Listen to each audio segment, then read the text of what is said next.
E o servo inútil lançai-o para fora, nas trevas. Ali haverá choro e ranger de dentes. Mateus 25, 30.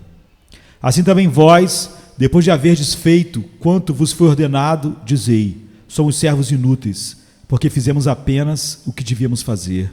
Lucas 17, verso 10. Disse-lhe o Senhor: muito bem, servo bom e fiel. Foste fiel no pouco, sobre o muito te colocarei. Entra no gozo do teu Senhor. Mateus 25, 21. Há uma linha muito tênue entre a indiferença e a sensibilidade mórbida. Alguns homens parecem não sentir ansiedade santa. Investem e colocam o talento que seu mestre lhe deu na terra.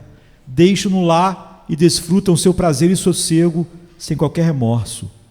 Outros professam tanta ansiedade de estar incertos que chegam à conclusão que nunca o serão e caem sob um pavor de Deus, vendo o seu serviço como penoso e ele mesmo como um Senhor rigoroso, embora eles nunca digam abertamente. Entre essas duas linhas há um caminho tão estreito como o fio da navalha, que somente a graça de Deus nos capacita a identificar. É igualmente livre da falta de cuidado e da escravidão e consiste em um senso de responsabilidade corajosamente gerado pelo auxílio do Espírito Santo. O caminho certo normalmente está entre os extremos. É o estreito canal entre a rocha e a voragem. Há o caminho sagrado que corre entre a autocongratulação e o desalento e desespero. Uma trilha muito difícil de encontrar e de se manter nela. Há grande perigo na consciência de que você fez algo bem feito e que está servindo a Deus com toda a sua capacidade, pois você pode vir a pensar que é merecedor, digno de ser colocado entre os príncipes de Israel. O perigo de ficar engrandecido dificilmente pode ser supervalorizado. Uma cabeça entontecida traz a queda. Contudo, igualmente temível, por outro lado, é a sensação de indignidade que paralisa todos os esforços, fazendo-o sentir que é incapaz de qualquer coisa que seja excelente ou boa, ou seja, que glorifique a Deus. Sob esse impulso, homens têm fugido do serviço a Deus para uma vida de solidão. Sentem que não poderiam se comportar valentemente nos embates da vida e, portanto, escapam do campo de batalha antes que a luta comece para se tornar ermitões e monges. Como se fosse possível fazer a perfeita vontade de Deus não fazendo absolutamente nada e livrar-se das tarefas para as quais nasceram por meio de um modo não natural de existência. Bendito é o homem que encontra o caminho reto e estreito entre a consideração exagerada de si mesmo e a concepção rígida de Deus, entre a autoestima e o encolher-se timidamente diante de todos os esforços.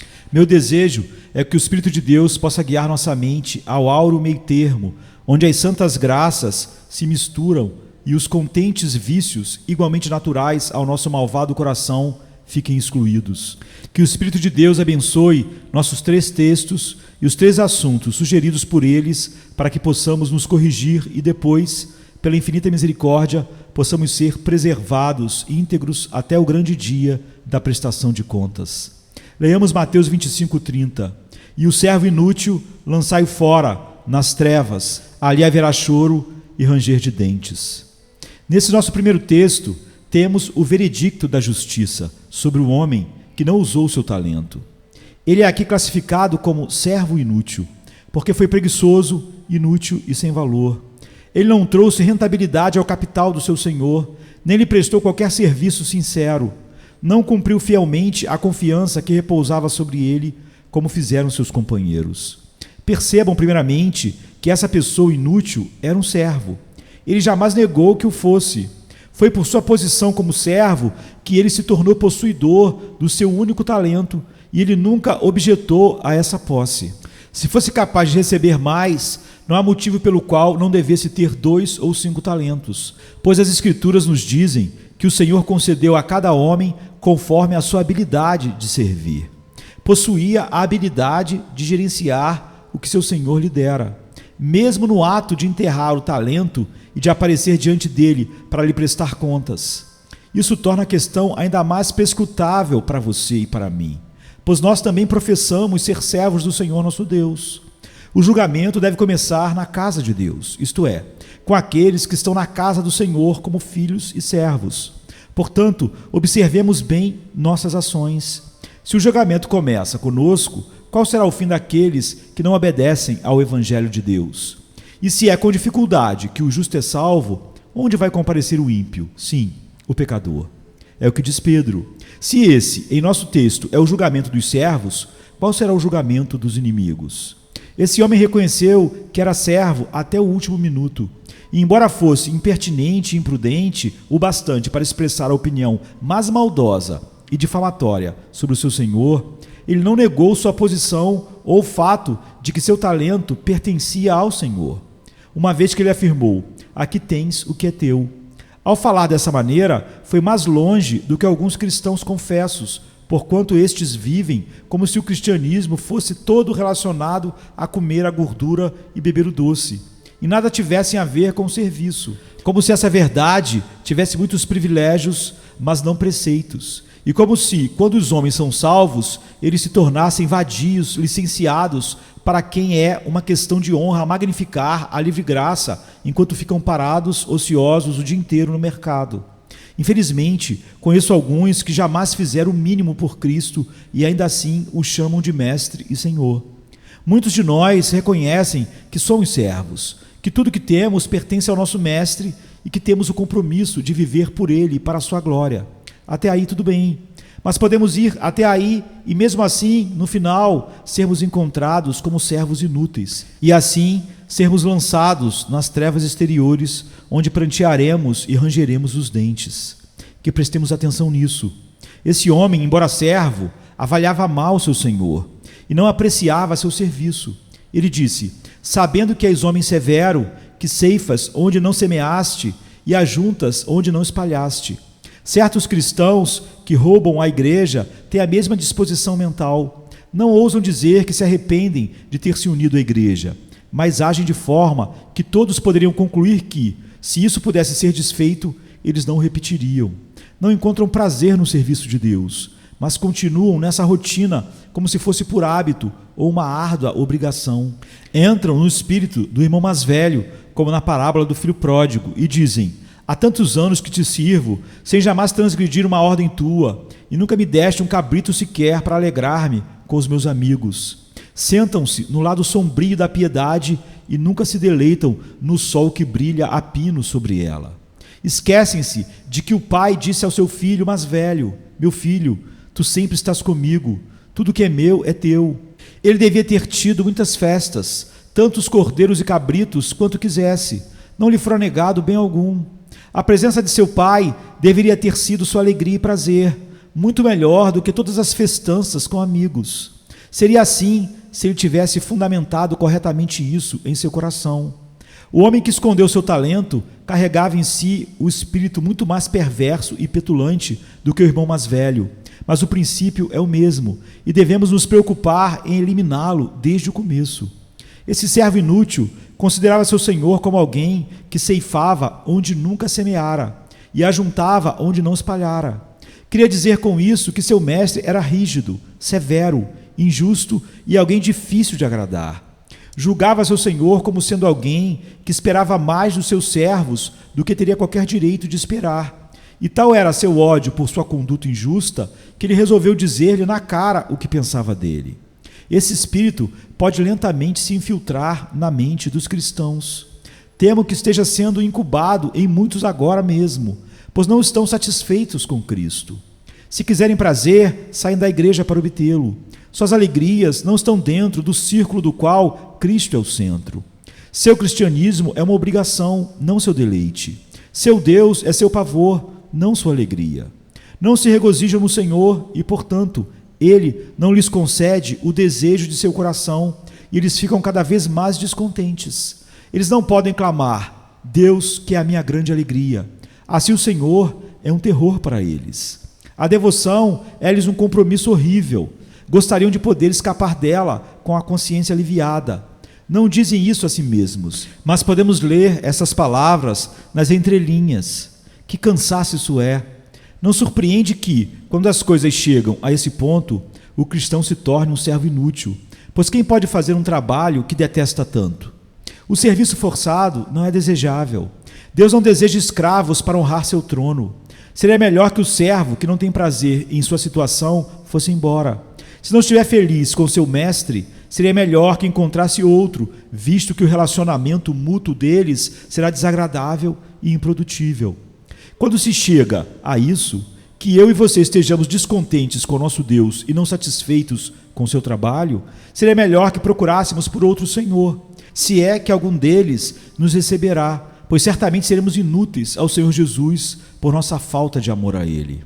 Perceba, a seguir, que embora esse homem não estivesse fazendo nada por seu Senhor, ele não pensava de si mesmo como um servo inútil. Não exibiu autodepreciação, nem humildade ou contrição. Era extremamente autoconfiante e disse, sem corar, aqui tens o que é teu. Compareceu diante do seu Senhor sem apresentar pedido de perdão ou desculpas. Não se uniu àqueles que fizeram tudo e disseram, somos servos inúteis. Sentia que havia tratado com seu mestre conforme merecia a justiça do caso. Na verdade, em vez de reconhecer qualquer erro, começou a acusar seu Senhor. É assim com os falsos crentes, os falsos cristãos. Não fazem ideia de que são hipócritas. Esse pensamento nem lhes passa pela mente. Não têm noção de que são infiéis. Faça uma alusão a isso e veja como eles se defendem. Se não estiverem vivendo como deveriam, exigem que se lhes tenha piedade em vez de os culpar. A culpa está na providência, ou na vida, ou naquilo que acontece à sua volta. É por causa das circunstâncias. Isso é culpa deles mesmos e de ninguém mais. Não fazem nada e mesmo assim sentem-se mais tranquilos do que aqueles que fazem tudo. Enterram o problema e esconderam seu talento e perguntam sem constrangimento algum, o que mais você quer? Deus é tão exigente a ponto de esperar que eu lhe traga mais do que Ele me deu? Sou tão agradecido e tão devoto quanto Deus me fez ser. O que mais Ele quer? Veja, não há o encurvar-se até o pó com o sentimento de imperfeição, mas um arrogante lançar em Deus toda a culpa, e isso também sob a pretensão de honrar sua graça soberana. Ai de mim, que o homem seja capaz de torturar a verdade em tão presunçosa falsidade. Atentem bem ao fato de que o veredicto da justiça, no fim das contas, pode ser exatamente o contrário do que falamos de nós mesmos. Aquele que com arrogância se vê como um servo produtivo pode ser encontrado como inútil. E aquele que com modéstia se julga infrutífero pode terminar ouvindo do seu mestre, muito bem, servo bom e fiel. Temos pouca habilidade, devido a deficiências de nossa consciência, de formar uma estimativa correta sobre nós mesmos. Frequentemente nos avaliamos como ricos, abastados e não precisando de coisa alguma, quando de fato estamos pobres, cegos e nus. Esse era o caso desse servo inútil. Ele se envolveu com o conceito de que era mais justo do que o seu senhor e tinha um argumento para alegar, o qual ele acreditava que o isentaria de toda a culpa. Deveria nos despertar muita sondagem de coração quando percebemos o que esse servo inútil fez, ou melhor, o que ele não fez. Ele cuidadosamente depositou seu capital onde ninguém o pudesse encontrar e roubar, e esse foi todo o seu serviço. Devemos observar que ele não gastou aquele talento consigo mesmo ou usou em negociações em seu próprio benefício. Não era um ladrão ou se apropriou indevidamente da quantia colocada sobre a sua responsabilidade. Nisso, ele supera muitos que professam serem cristãos, serem servos de Deus, mas que vivem apenas para si próprios. Qual seja o pequeno talento que tenham, eles o usam para seu próprio lucro e nunca para atender os interesses do seu Senhor. Têm o poder e a capacidade de obter dinheiro, ganhar dinheiro, mas esse dinheiro nunca é em prol de Cristo. Nem lhes ocorre tal ideia. Todos os seus esforços são para si mesmos, ou, para usar outras palavras que expressam exatamente o mesmo, em favor de suas famílias. Lá está um homem que tem o dom do discurso eloquente, e ele o usa não por Cristo, mas para si mesmo, a fim de ganhar popularidade e poder chegar a uma posição respeitável na vida. O único alvo e objetivo do seu mais ardente discurso é trazer grãos para seu próprio moinho e ganhos para a sua propriedade. Por toda parte se vê entre os que confessam Cristo os que estão vivendo apenas para si mesmos. Não são adúlteros ou bêbados, longe disso. Nem são ladrões ou esbanjadores. São do tipo de pessoas decentes, ordeiras e discretas. No entanto, do começo ao fim, tudo tem a ver com o seu eu. O que é isso além de um servo inútil? O que aproveita para mim um servo que trabalhe duro em favor de si mesmo e nada em meu favor? Um cristão professo pode labutar até se tornar rico. Um conselheiro municipal, um prefeito, um membro do parlamento, um milionário. Mas o que isso prova? Ora, que podia trabalhar e que realmente trabalhou bem por si mesmo. E se durante todo esse tempo ele fez pouco ou nada por Cristo, é ainda mais condenável por seu próprio sucesso. Se tivesse trabalhado por seu Senhor como fez para seu próprio favor, o que poderia ter realizado?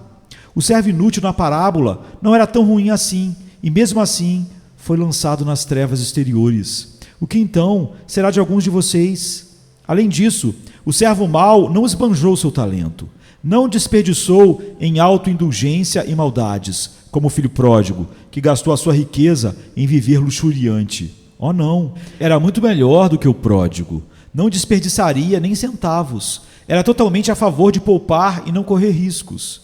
Assim que recebeu o talento, ele o enrolou em um guardanapo e o escondeu na terra.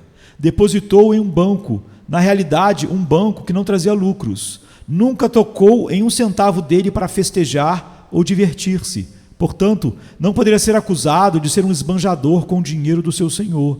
Em tudo isso, ele foi superior àqueles que rendem suas forças ao pecado e usam suas habilidades para gratificar as suas culposas paixões e a de outros. Aflijo-me ao acrescentar que alguns que se autodenominam servos de Cristo expõem sua força para minar o evangelho que professam ensinar. Falam contra o santo nome pelo qual foram denominados e assim usam seu talento contra o seu mestre. Esse homem não fez assim. Era mau o suficiente em seu coração por qualquer outra coisa, mas nunca se tornou abertamente um traidor tão baixo. Nunca se empenhou para aprender a fim de levantar dúvidas desnecessárias ou para resistir às simples doutrinas da palavra de Deus. Isso ficou reservado para os mestres desses últimos dias, dias que produzem monstros desconhecidos para tempos em que há pouca instrução. O talento desse homem não fora desperdiçado sob seus cuidados. Estavam da mesma forma como recebeu, e ele, portanto, considerou que havia sido fiel. Ah, mas isso não é o que Deus chama de fidelidade. Permanecer onde está. Se você acha que possui a graça e apenas guarda o que tem, sem angariar mais, será o mesmo que esconder seu talento sob a terra e fazer dele algo estéril. Não basta reter, você precisa progredir. O capital pode estar lá, mas onde está o lucro? Viver sem alvo ou propósito, além de manter sua posição, é ser um servo mau e negligente, já condenado. Enquanto meditamos sobre esse assunto, que possamos dizer-lhe: Senhor, este sou eu. Seu Senhor o chamou de servo mau. Então é algo ruim ser inútil? Com certeza, a maldade deve significar alguma ação positiva. Não. Não fazer o que é certo é ser mau. Não viver para Cristo é ser mau. Não ter utilidade alguma no mundo é ser mau. Não trazer glória ao nome do Senhor Jesus é ser mau. Ser preguiçoso é ser mau. Está claro que há muitas pessoas maldosas no mundo que não gostam de ser chamadas mau e negligente. Essas são duas palavras que são pronunciadas juntamente pelo Senhor Jesus, cujo discurso é sempre sábio. Um menino em idade escolar foi inquirido por seu professor: o que você está fazendo, John? Instigado, pensou em ser muito claro ao dizer: não estava fazendo nada, Senhor. Mas o mestre respondeu: foi por isso que eu o instiguei, porque você deveria estar fazendo a lição que coloquei diante de você. Não lhe será desculpa, por fim, declarar: eu não estava fazendo nada, Senhor. Aqueles que estão à mão esquerda não foram dispensados sob maldição justamente por não terem feito nada? Não está escrito: amaldiçoai a Meroz, diz o anjo do Senhor, amaldiçoai duramente aos seus moradores, porque não vieram em socorro do Senhor e seus heróis? Aquele que não faz nada é um servo mau e negligente. Esse homem foi condenado às trevas exteriores. Observe isso. Ele foi condenado a ficar como estava, pois o inferno, de certa forma, pode ser descrito como o grande capitão dizendo: fique como está. Continue o injusto fazendo injustiça. Continue o imundo sendo ainda imundo. No outro mundo existe a permanência do caráter. Santidade eterna é céu, mal contínuo é inferno. Esse homem estava fora da família de seu senhor. Achou que seu senhor fosse um mestre severo e assim provou não o amar, e que não era parte de sua casa. Seu coração estava fora dali e seu senhor lhe disse: permaneça fora. Além disso, estava nas trevas. Tinha conceitos equivocados sobre o seu mestre, pois este não era um homem austero e rígido. Ele não ajunta onde não espalhou e não ceifa onde não semeou. Portanto, seu senhor disse: você está voluntariamente nas trevas, permaneça lá nas trevas exteriores. Esse homem era invejoso, não podia suportar a prosperidade do seu senhor. Rangia os dentes ao pensar nisso. Foi sentenciado a continuar naquele estado de mente e a ranger seus dentes eternamente. A punição eterna é uma concepção terrível. A permanência do caráter no espírito imortal. Continue o injusto fazendo injustiça. Ao mesmo tempo que o caráter dos ímpios será permanente, ele também será mais e mais desenvolvido dentro dos seus limites. O que há de mal se tornará pior, e sem que haja o que o restrinja, o mal será ainda mais vil. No mundo por vir, onde não há os obstáculos da existência da Igreja e do Evangelho e do Espírito Santo, o homem desenvolverá ainda mais abominável maturidade da sua inimizade com Deus e um grau ainda mais horrendo de consequente sofrimento. A aflição é ligada ao pecado. Quando vive em pecaminosidade, o homem necessariamente vive em desgraça, visto que o mal é como um mar turbulento que não pode se aquietar, cujas águas lançam de si lama e lodo. Como será estar eternamente fora da família de Deus? Nunca ser filho de Deus, para sempre nas trevas, jamais ver a luz do santo conhecimento, pureza e esperança. Ranger os dentes eternamente com doloroso desprezo e aversão de Deus, para quem odiar é inferno. Ó, pela graça de ser levado a amar aquele para quem amar é céu. O servo inútil teve um salário horrível para receber quando seu senhor o avaliou. Mas não podemos dizer que ele bem o mereceu. Teve a devida recompensa por suas obras. Ó nosso Deus, concede-nos que essa não seja a porção que cabe a qualquer um de nós.